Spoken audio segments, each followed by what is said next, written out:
In this lecture, you will learn about findIndex method in JavaScript. The findIndex method returns the index of first element in an array which satisfies a given condition. Now, in the last lecture, we learned about find method, and the find method returns the first element from an array which satisfies a given condition. So, let's understand what a findIndex method is and what is the difference between findIndex method and find method. So here we have the same birth years array which we used in our last lecture. Now on this birth years array, let's go ahead and let's call findIndex method. This findIndex method takes a callback function as its argument. And since it takes a function as its argument, the findIndex method is a higher order function in JavaScript. The callback function of this findIndex method takes three parameters. The first parameter is the element, the second parameter is the index, and the third parameter is the array. Now, when this findIndex method iterates over an array, it passes the value of the current element to this element parameter. It also passes the index of the current element to this index parameter.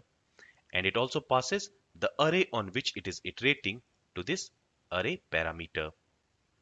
So for example, when we are using this findIndex method on this birth years array, for the first iteration, this findIndex method will assign this element parameter with this value 1990. It will assign this index parameter with the index of this element 1990.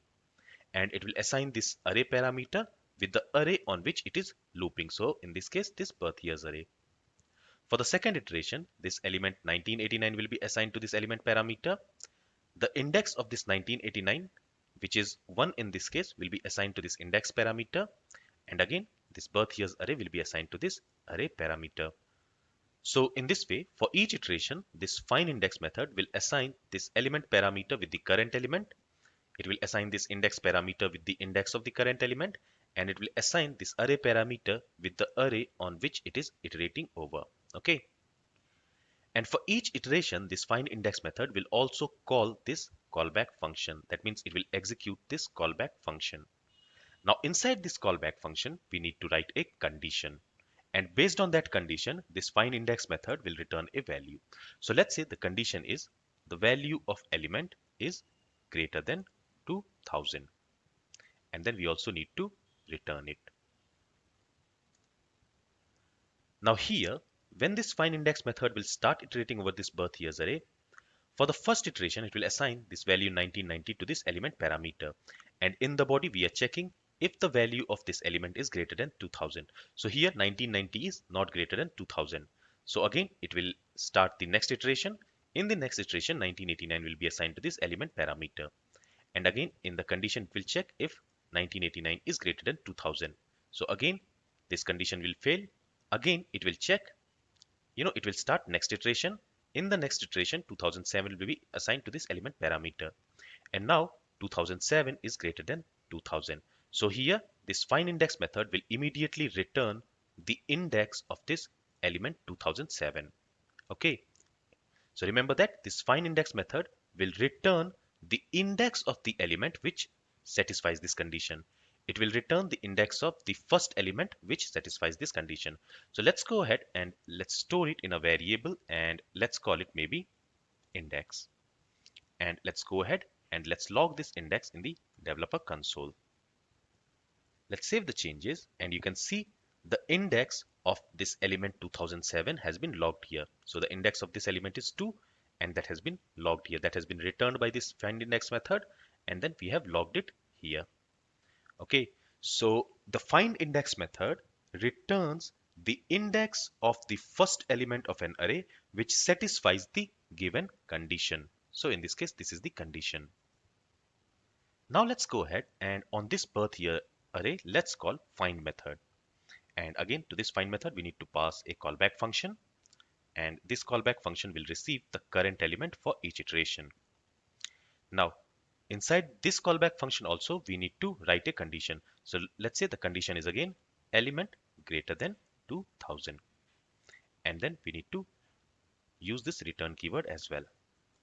Okay, So here, this find method will return the element, the first element which satisfies this given condition in this birth years array. Okay, so here this element 2000, this 2007 is the first element in this array which will satisfy this condition. So that element will be returned by this find method. And to prove this, let's go ahead and store it in a variable. Let's call it year, and let's go ahead and log this year variable. Let's save the changes, and here you can see this find method has returned the first element in this birth years array which is satisfying this condition. So here it has returned 2007. So this is the main difference between findIndex method and find method. The find method returns the first element from the array which satisfies a given condition which we specify inside the callback function of find method.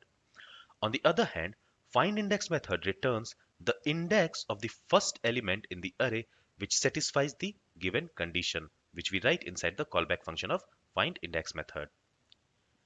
Now here, this callback function is taking 3 parameters, and out of these 3 parameters, the last 2 parameters are optional. So if we want, we can omit it because we are not using these 2 parameters inside the body of this callback function, so we can go ahead and omit it. These are optional parameters. And if I save the changes, the program should still work. So this is the basic concept related to findIndex method. Now let's go ahead and let's use this findIndex method to implement a requirement. So let me close this console. Now in the last lecture, we implemented the logic for login functionality, right? So let's scroll up, and here we have this students array, and this students array has a list of student objects, and each student object has the username and password. And also each of these student objects has this roles, this role property.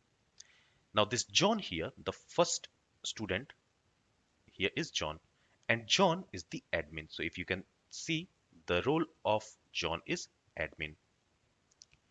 So when we log in using this login form, since when we log in using the user ID and password of John, then since John is admin, it will take us to the admin page, right? So let's go ahead and let's use John's user ID and password, and let's log in. So username is John and password is 1111. Let's log in, and here we are in the admin page, and in the admin page we can see the record of all the students. Now here what we want is, with these records here, we also want to display a delete button for each of these records. And when the admin clicks on any of that delete button, that record should be deleted from this table. Okay, and we are displaying this table from our script.js file from this display student function which we created in one of the lectures of this course. So using this function, we are displaying the information of all the students inside this admin section. And for each student here, we are creating this template, and we are extracting the information from the student object, and we are displaying it in each row. Now with these informations, we also want a delete button for each of these students, right? So let's go ahead and let's add one more TD section here. And inside this TD section, let's go ahead and add a button element. And let's call this button element delete. Now let's go ahead and let's specify an ID for this button element. And the ID should be something like this. So delete and then hyphen, and then we also want the name of the student. So for that, let's use template literal. And here we can say student.name. Okay, so here we are displaying a delete button for each student, and the ID of the delete button will be, for first student, for John, the ID of the delete button will be delete John. For Steve, the ID of the button will be delete Steve, and so on. Okay. Now let's also go ahead and add a value property to this button, and the value of each button here will be the username of the student. So here let's again use this template literal, and we want to set this value property with the username of the student. So student dot username. And remember that a username is unique for each student.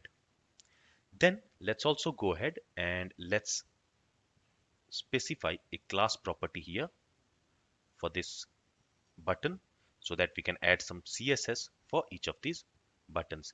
And for that, in the style.css, I already have a class created which is delete button. So we want to use this delete button class to, add some CSS for the delete button. So let's copy this class name and let's specify it here. With this, let's save the changes and let's see if the delete button has been added. So let's log in with John's user ID and password. And here you can see a delete button has been added for each of these students.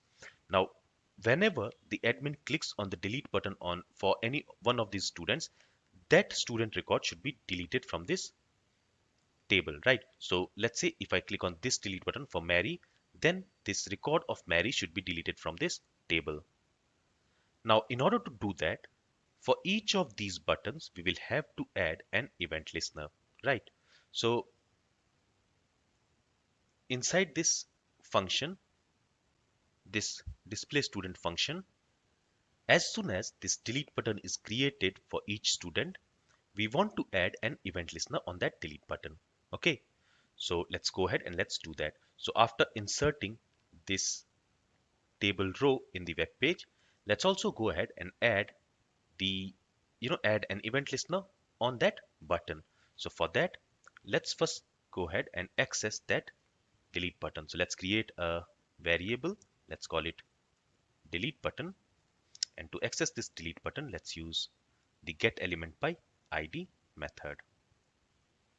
Okay, and here we want to access the delete button. So we need to provide the ID. And where we have this ID, this is the ID here.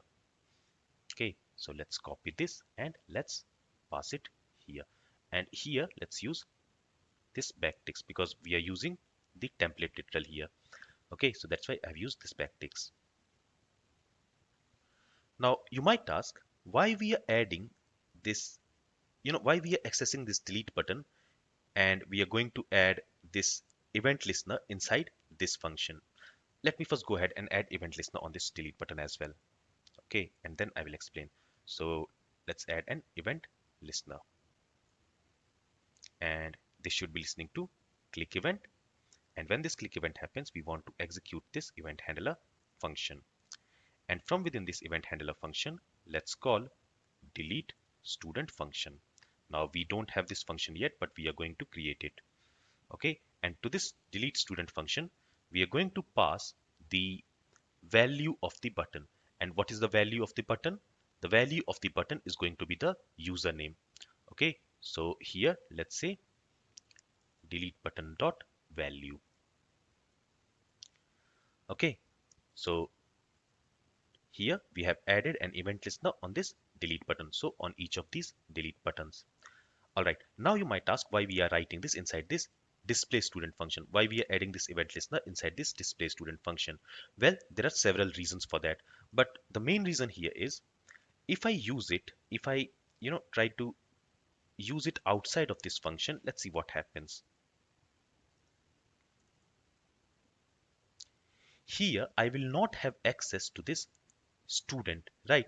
So here we are iterating over this students array, and for each iteration we are getting this student object, right?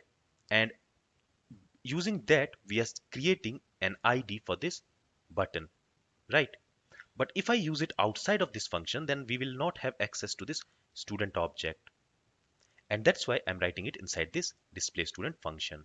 Okay, so this is one reason, and there are several other reasons, but that doesn't matter for now.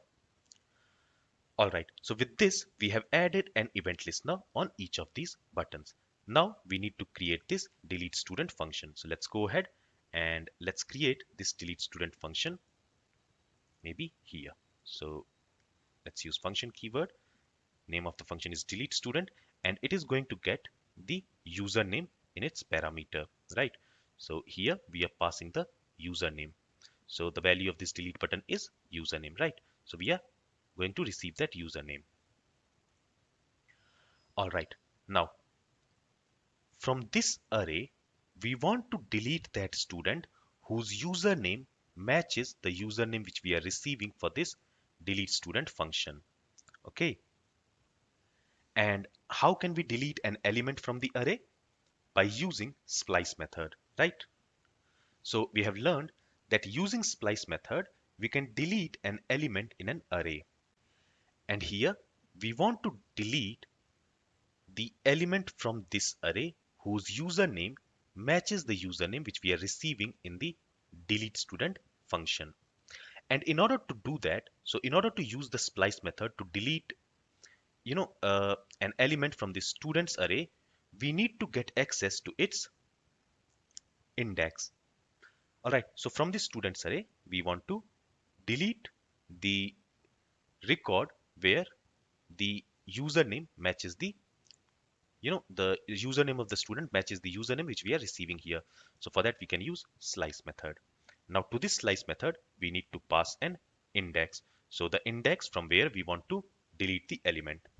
And then we also need to pass the number of elements we want to delete from that index. So since we only want to delete one record when the button is clicked, let's say 1. Now here we need to calculate this index.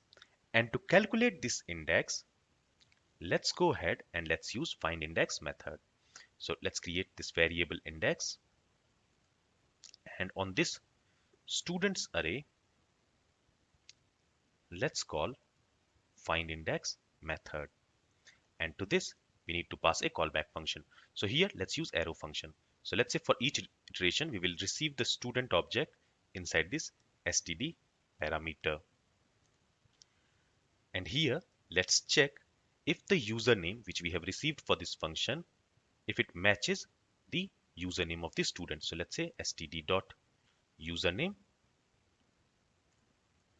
equals the username which we are receiving for this function. Okay, so let's say here for the username we receive Steve.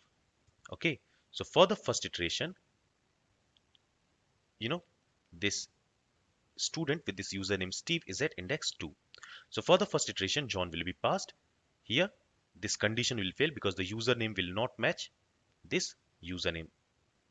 Okay, so here this std.username will be John, and it will not match this username because this username is assigned with the value Steve.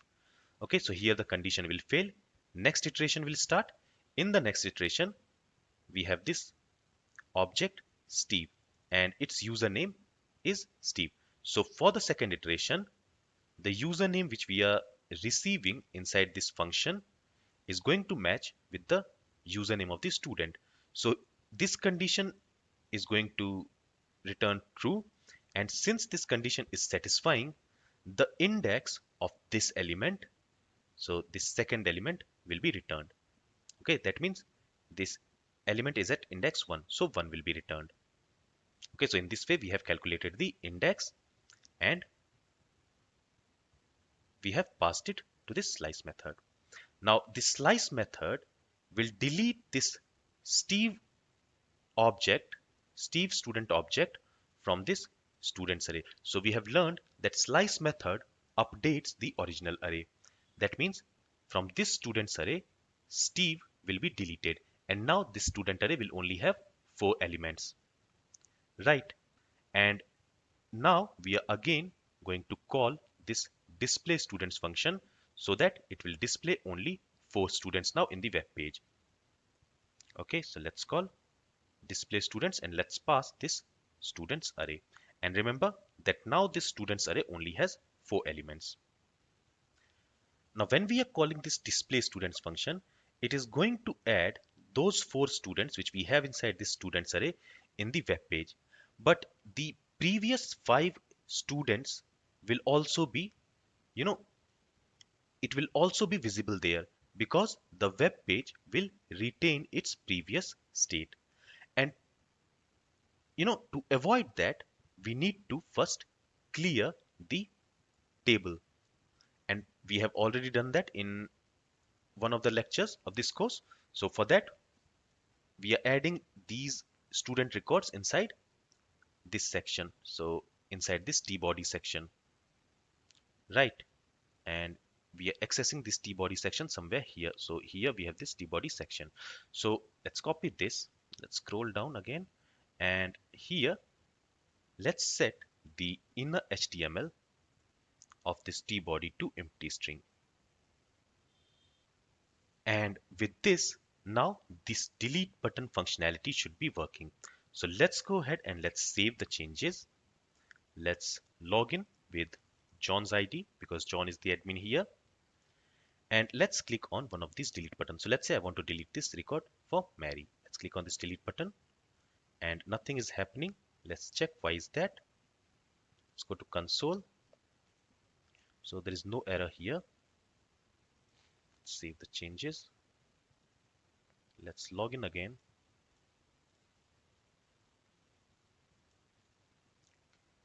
Let's try to delete again, but nothing is happening. So let's go ahead and let's try to log this index in the developer console to check if we are getting any index here or not.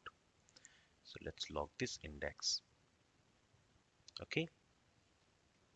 Let's log in.